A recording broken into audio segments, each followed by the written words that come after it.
The corner of Main Street and Madison Avenue in Memphis, Tennessee is like every other downtown street corner in America. Except this one is where American music as we know it today began. Find out what happened this time on Blues Alley. Blues Alley. Episode 2. Mr. Crump, Don't Allow It.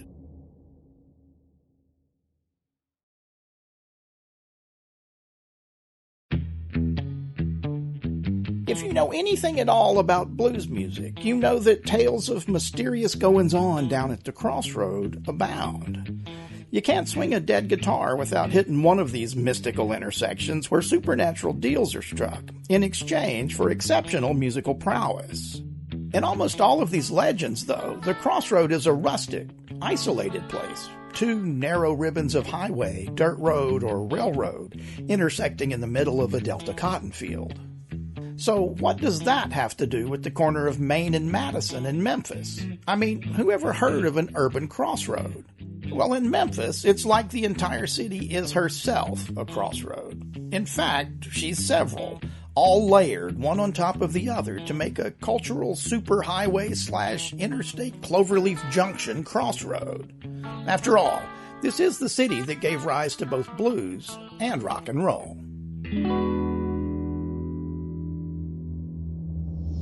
The city of Memphis sits on Chickasaw Bluff, and there have been people living on that bluff for centuries. The area, named after the Chickasaw Indians, the Spartans of the Mississippi Delta, had a well-established government/city-state there in 1540 when Hernando de Soto first arrived from Spain.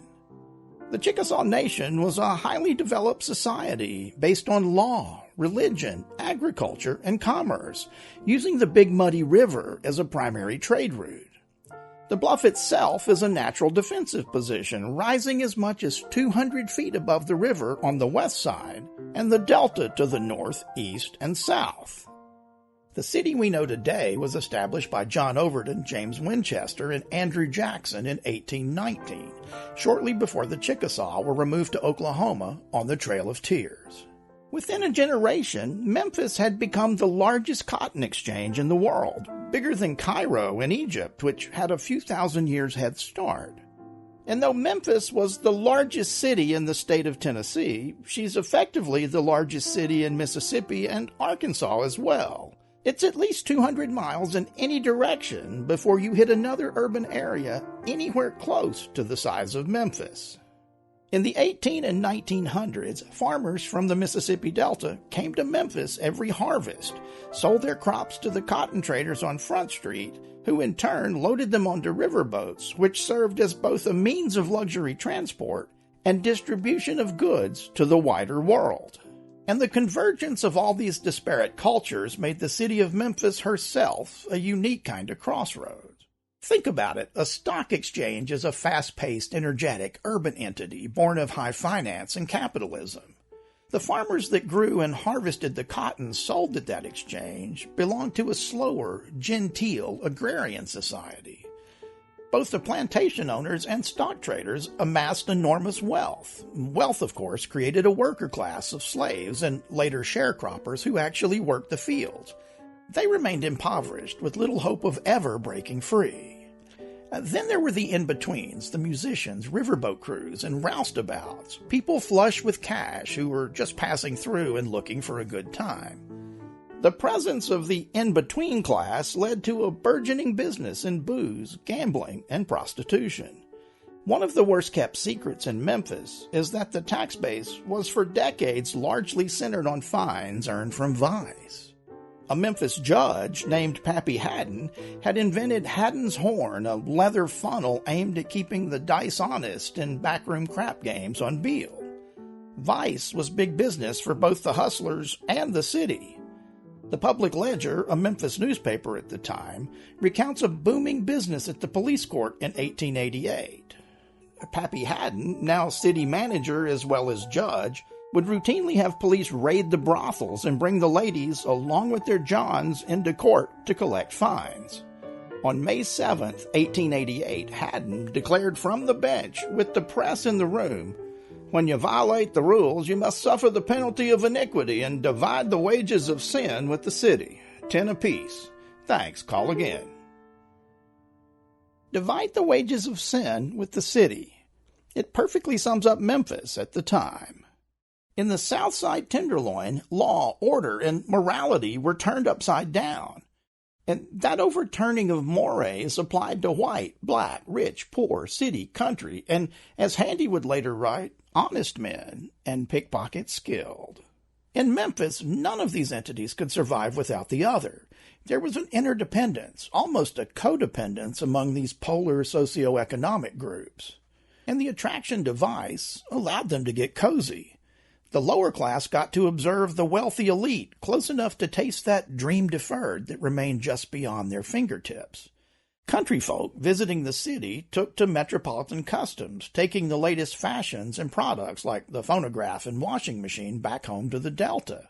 And while black and white fraternization was frowned on in society at large, on Beale, those rules were just ignored, and as a result, the upper crust, that wealthiest 1% who would never deign to mingle with the great unwashed, discovered an affinity for black culture, especially music.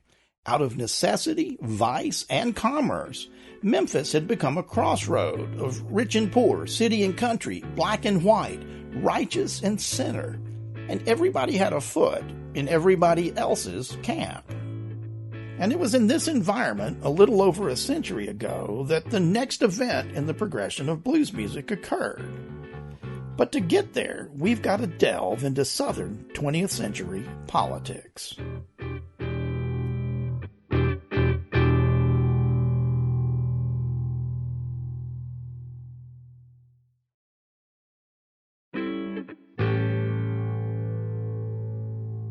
In 1909, a generation after Pappy Haddon, a wealthy businessman named Edwin H. Crump decided to run for mayor. In those days, candidates for office often hired a band to drum up interest, even write a song about their issues. It was kind of a great-grandfather to today's Rock the Vote campaign. Of course, in 1909, Jim Crow was the law of the land, so they used white bands in white communities and black bands in black communities. Now, Ed Crump had gotten into the race at the last minute, and the other popular black bands in Memphis were already engaged by competing candidates. There was one band available, however, and it was led by a composer-musician named W.C. Handy, who had a few years earlier become enamored with a unique style of music he'd heard in the Delta, specifically at a dance in Cleveland, Mississippi, where a group of rough and raw musicians out-earned his own professional players.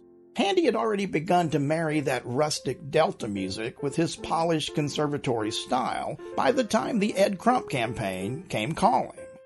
And as part of that deal, Jim Mulcahy, the Crump political operative who hired the band, also commissioned an original song.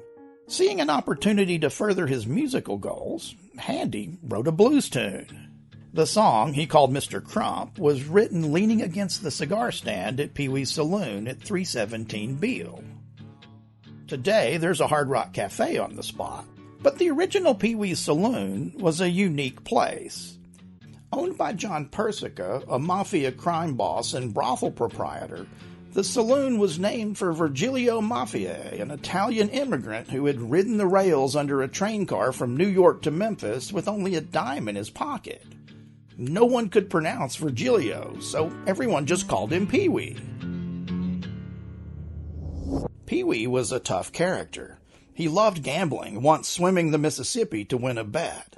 He also coined the saloon's legendary slogan, "We never close till somebody gets killed," a phrase that, like honest men and pickpockets skilled, would one day become a song lyric. In addition to the fabled cigar stand, there were side rooms for billiards, cards, crap games, and a back room where musicians could store their instruments. Pee Wee's also had a phone.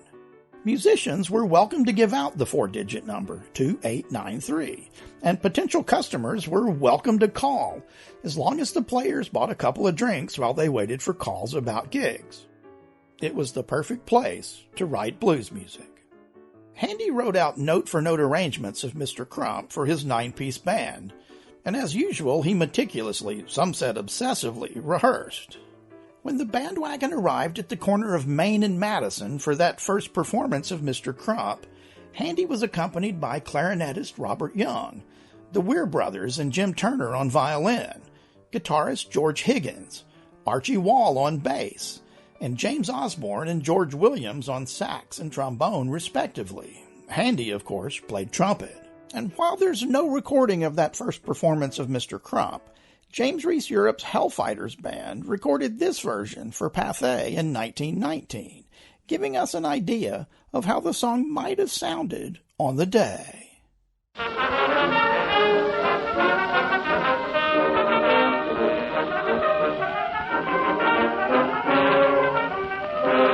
As the band began to play, things began to happen. People from all stations of life stopped to listen. This curious and appealing music was really different from the marches and light opera fare bands usually played at the time. Then, at the end of the third stanza, something even more remarkable happened. One of the fiddlers, Paul Weir, began to play things that weren't written in the score. This wasn't normal. Musicians were meant to play only what was on the page, especially in a Handy band.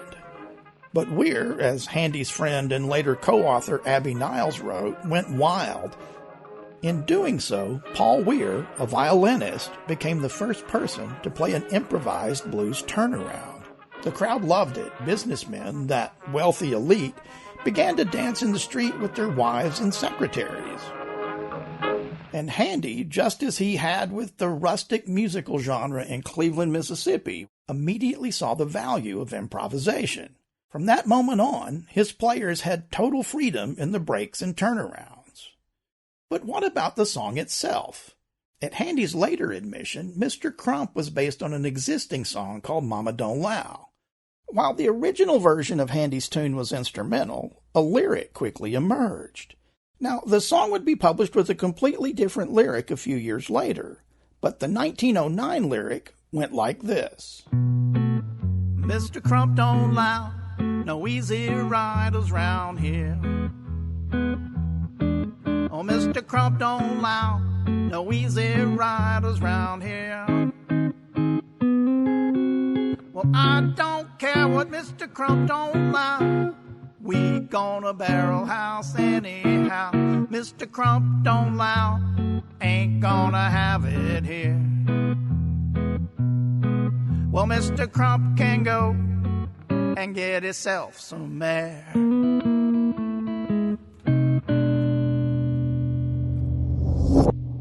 Mr. Crump can go and get himself some air. Not the most flattering of campaign sentiments. The song, which had been commissioned to support Ed Crump, had taken on a satirical twist, considering that the candidate was running on a reform platform aimed at curbing vice in the Memphis Tenderloin.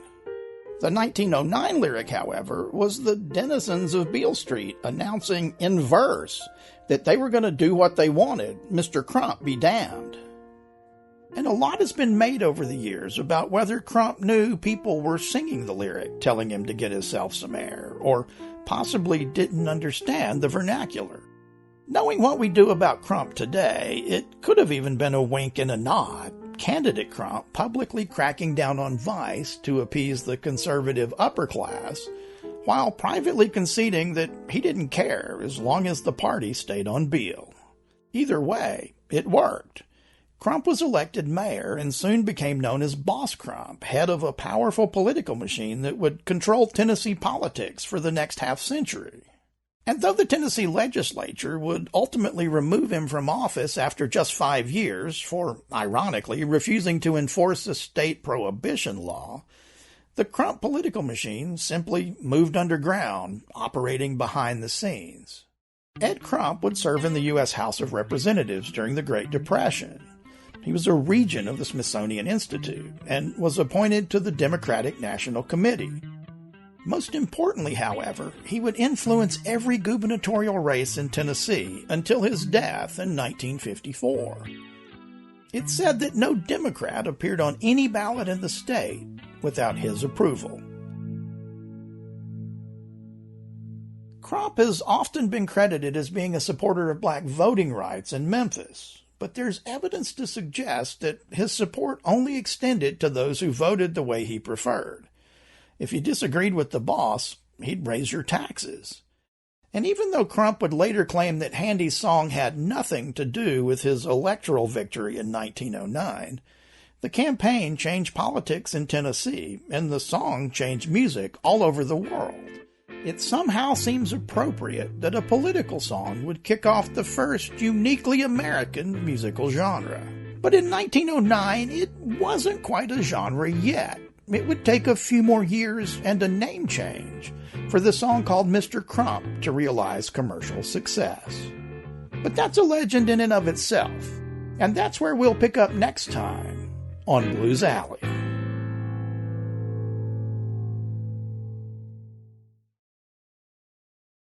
Thank you for listening to American Entertainment Works Blues Alley.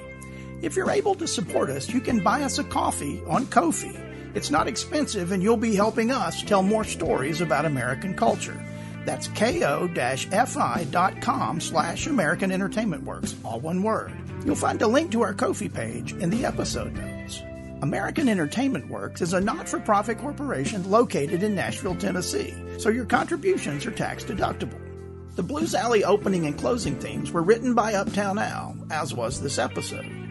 Additional episode music was performed by the Cave Dwellers and AEWorks recording artist Jim Holthouser. Bumper music was written and performed by Jonathan S. Anderson and Uptown Al. For a transcript and a list of sources for this episode, visit aeworks.org/bluesalleysources. I'm your storyteller, Uptown Al. Thank you for listening to Blues Alley.